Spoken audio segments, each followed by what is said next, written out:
Co-creating your reality is a very ambitious task. It's not a skill that you're going to learn overnight. And there's a lot of fantasies to it. I think that there have been people I know that I've met, so many of them in my workshops, who think that this is an easy process. In fact, it is one that will break you in half before it will rebuild you. And that's because wiring that previously was in the hands of the outside world, you need to pull back and put it in your own hands.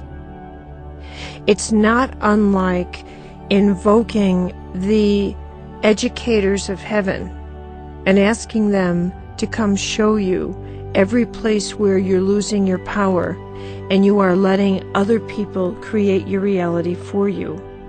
And then you have to go through the experiences or challenges in life that allow you or force you to withdraw your spirit from the authority that is now in the hands of other people. When you're being raised, your family creates your authority for you. An excellent visual is to imagine that you have all of these circuits of energy coming in through the top of your head, and that when you're born, these circuits of energy are invested for you into thoughts, into family traditions, into people, into loyalty, into the nature of the tribe and what the tribe believes. This is how you're grounded. This is what the process of grounding means. It means to take your energy and plug it into, invest it into the ground. It also means that where it's invested, whatever belief system it's invested in, participates in the creation of your reality. So if a great deal of your energy is invested, for example, in a religion that has very strong morals, or in a political system, or in a social class system, that system makes your choices for you more than you and your inner system does. A classic example of this in literature, of course, is the story of Romeo and Juliet. Their independent hearts fell in love, but because of their tribal energies and their tribal histories, they couldn't follow their own heart. Let me say that I have encountered thousands of people, literally thousands, who have been awakened to the need to create their own reality, oftentimes not by conscious choice, but because circumstances have forced them into this. Circumstances such as an illness, where you have to face the truth that ordinary means to healing what you've got, whether it's a depression or in fact a serious illness, ordinary means are not going to work. You have to take a much more in-depth, strong, dynamic path toward altering your reality in an effective and healthy way, or it's not going to work, and you will be created by the beliefs of other people. Now think about what I just said. You, your biology, and your life will be created by what other people think. Choice is the fundamental power of the human experience. It is the gift of the human experience. And the dynamic of becoming conscious is not just taking responsibility for your choices, it's discovering you have choice. We have to start there. And then once you realize I have choice and options in this world, that's the point at which you take responsibility for your choice. Up until then, the groups you're a part of are making the choices for you. As I said, when you're born and your family invests your energy into collective bodies, such as a collective religion or collective social energies, at that point, the religion is choosing, making choices about how you feel about hell and heaven and what's right or wrong. You are individually not making those choices. And your family invests your energy into social dynamics so that you grow up with your energy already invested in bigotry or already invested in social class structures. It's not until you're older that you begin to perhaps evaluate whether or not you, as an individual, believe this. You may or may not. But it's at the moment where you realize you have choice that you come to the fundamental crossroads of your life. Right there and then. That's when you can say, I have to take responsibility for my choices. Prior to that, your family's doing that, or your groups are doing that for you. It's why we get to say, I really inherited this belief. It's really not mine. I simply am carrying on a family tradition. In the process of emerging from being someone who is part of a group or a tribal belief system, to moving into awakening of your own, which might require, for many people, the challenge of an illness that wakes you up, or the breakup of a primary relationship, something will happen that wakes up in you the need to take care of yourself in a way you never did before. The need to take responsibility for yourself in a way you never did before. And when that happens, the next stage of your life will be that you confront in yourself what I now call the 4 survival or primary archetypes of life. For all of the many archetypal companions there are in the human unconscious, these 4 represent the issues of life that are primary to our survival. In my early days with people in illness, I began to chart patterns, because that's what I do. I chart the patterns and I notice what stresses seem to be most involved in the development of certain illnesses.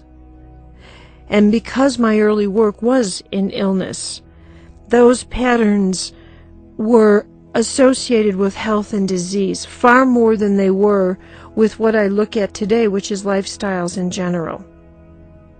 I saw certain stress patterns that I eventually recognized were manifestations of the victim, the child, the prostitute, and the saboteur archetypes. Now, first of all, let me define an archetype, and then we'll go back to this. An archetype is a universal pattern, a stencil, if you will, of consciousness that we all recognize automatically, like a language that our unconscious is fluent in. You've been speaking archetype all your life and you don't even realize it. Every time you would say something like, that person is a bully, or that person is the quintessential mother, you're saying something assuming the other person knows exactly what you're talking about. You are communicating an entire archetypal pattern, behavior, everything. That person's a yuppie. There's a contemporary archetype for you that didn't exist 30 years ago. Or you would say, now we've got a new one. That person's a computer geek. We create these archetypal patterns, a single word or 2 words, that communicates an entire profile of a person's personality. This is an archetype. Well, when I was looking at patterns that seem to repeat themselves again and again and again and again in people who lost power, the dominant patterns were the archetypes of the child, the victim, the saboteur, and the prostitute. Now, the number of archetypes in the human unconscious is virtually endless. And as I just pointed out, we keep contributing to it. Our society or our social mind keeps building, adding archetypes that emerge out of the changing face of our culture, such as the computer geek. That didn't exist before computers. But now we know exactly what characteristics go with it. And the fact is, the archetypal dimension within the human unconscious is very complex. It's very, very complex, and that needs to be said. It needs to be said that in some way, our unconscious is inclusive of every single archetypal pattern that makes up the collective whole of the human soul. Yet, as I looked at the foundational patterns that were consistent, and that's the word, they were consistent. The archetype of the hermit is not consistent. I didn't see it in everybody. The archetype of the warrior is not consistent. The archetype of the prostitute is. Everybody has to deal with the question, can your power be bought and sold in the marketplace of life?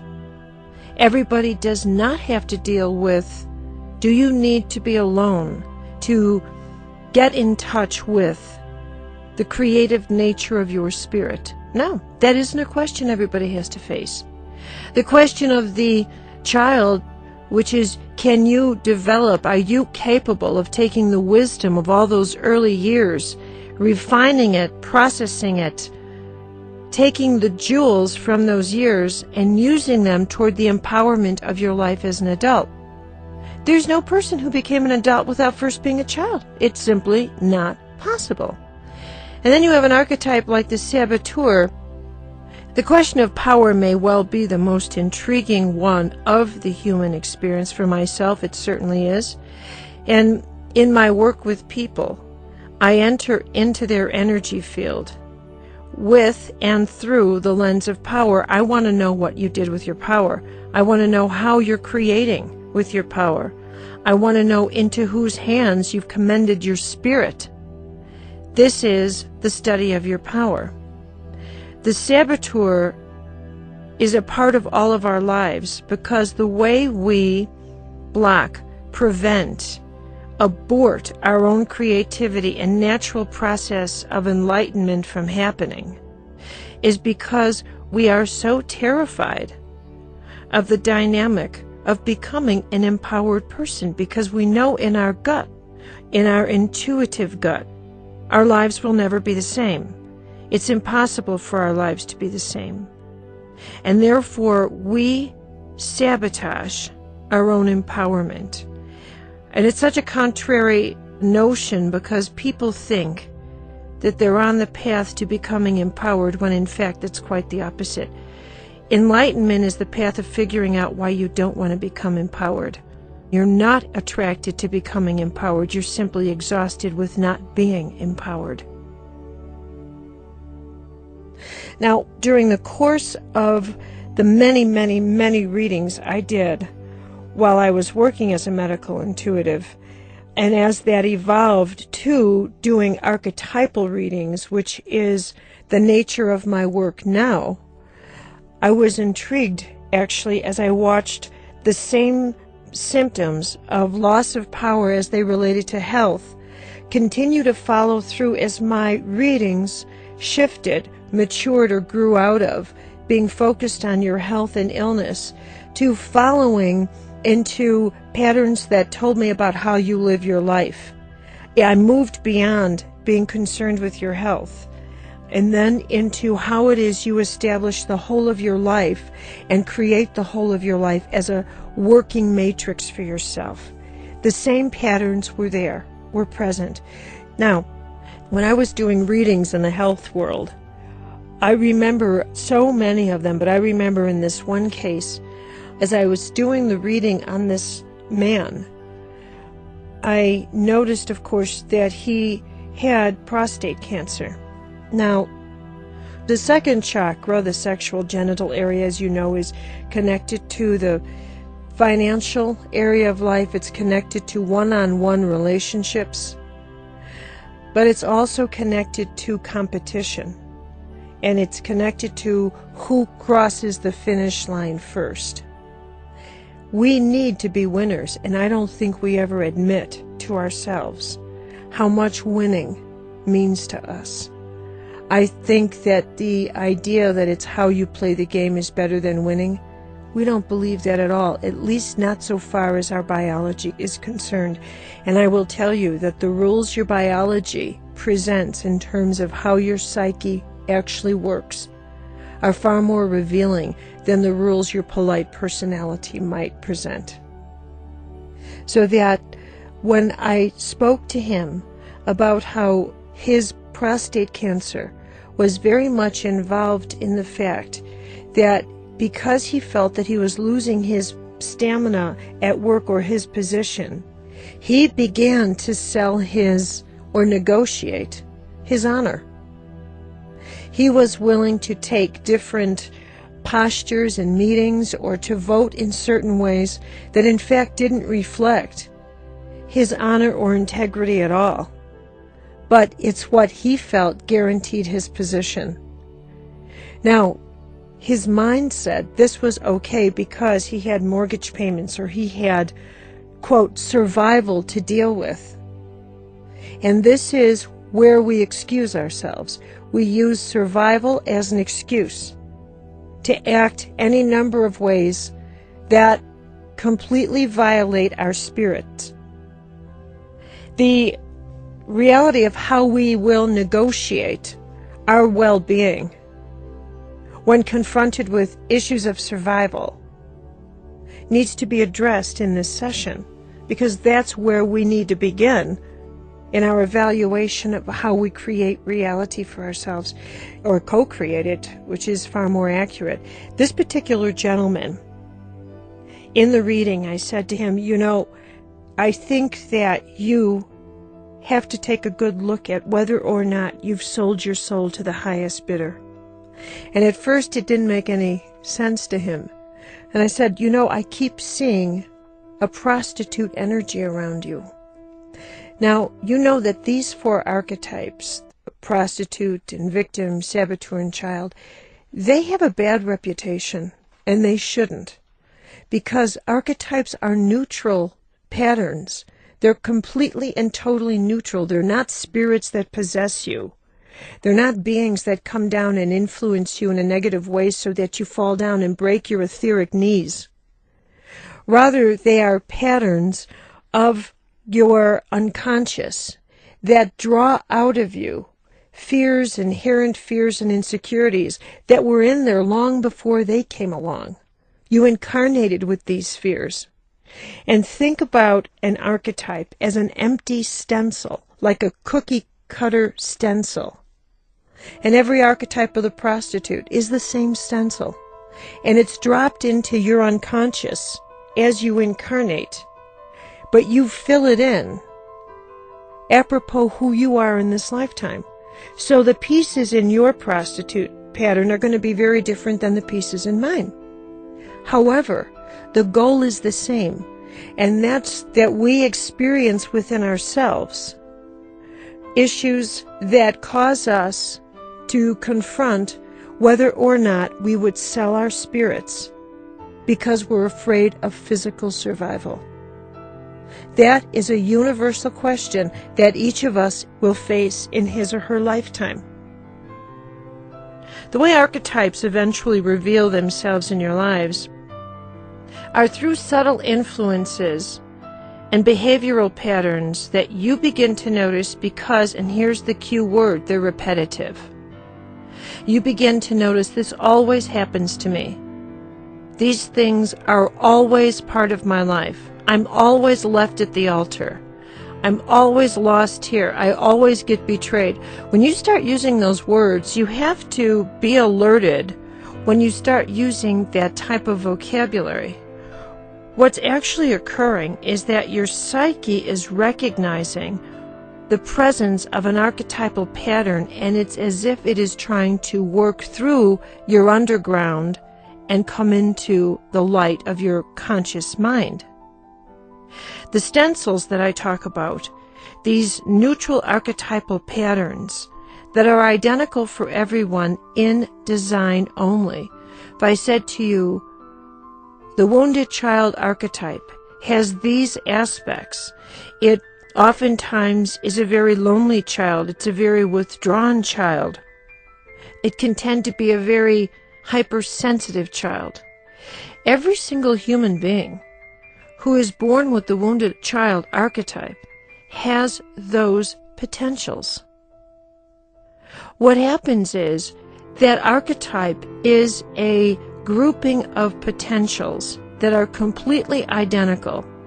Which ones get activated, which ones become animated depends on the individuals. The interior of that archetypal stencil gets filled in by your individual consciousness, depending on, or as a result of, or as a mirroring of the processes that are going on within your own unconscious. In this way, archetypal patterns reflect or bring into your conscious mind the dynamics that are taking place in the world behind your eye. Now, as a spectrum, you want to think that the dynamics in you move from being extremely positive across a full spectrum into the shadow aspects of yourself. By shadow, I mean, of course, your fear patterns and that part of yourself that you have yet to awaken to. Shadow does not mean it's horrible. Shadow does not mean it's a lurking part of yourself that's destructive. Shadow simply means you don't know that part. Another way to look at the shadow is that it represents the aspects of yourself that you could call your fragments. The parts of yourself that you have yet to integrate into the whole. The shadow aspects in people surface, are present if you have a conversation with someone. And oftentimes I would ask, why do you think you have this fear? Or why do you think you respond this way in a relationship every time this person says this or does that? And they'll say, I don't know. I don't know implies that you are unaware of fragments that have authority in you. And I cannot emphasize this enough. Every fragment is like a vote in the creation of your reality that you don't know is taking place. It's like having an election going on inside of you every day that determines more about your world, your health, your successes, your failures, your relationship to money, your relationship to sexuality, your relationship to a relationship. And you don't even know it because you're so unaware that you have these fragments. On the other side of this bridge, where the empowered self, the empowered child in you, or the empowered victim, which means the victorious part of you, that is the part of you that has the strength and the stamina to walk into your challenges and to recognize, I can't allow this fear to control me anymore. So the victim on the positive side is the victorious you. Each single archetype in the whole collective unconscious of humanity has both this very positive side and then walks across the bridge to its shadow. Each of us lives somewhere on the bridge with each of our archetypes. When you become familiar with the description of these archetypal patterns, you can start seeing where they work within your own life. I'd like to take you in to the behavior of each of them in depth as we can. Books have been written about each one of these archetypes because they're so intense, they're so rich, they're so deep, and they're so powerful. But just to begin, let's start with the child archetype.